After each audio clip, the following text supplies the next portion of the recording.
నవనారసింహ క్షేత్రాలు ఎక్కడెక్కడ ఉన్నాయో తెలుసా మీకు? ఇప్పుడు తెలుసుకుందాం. మొదటిది కర్నూలు జిల్లాలోని అహోబిలం నరసింహ స్వామి క్షేత్రం హిరణ్యకశిపుణ్ణి సంహరించిన ప్రదేశంగా చెప్పబడుతుంది. రెండవది యాదగిరిగుట్ట.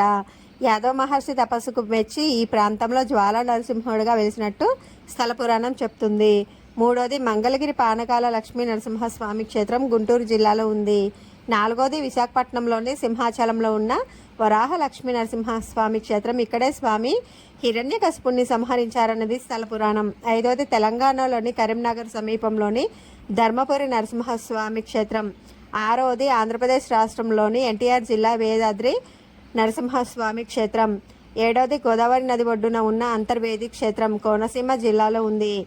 ఎనిమిదవది పెంచలకోన నరసింహస్వామి క్షేత్రం నెల్లూరు జిల్లాలో ఉంది.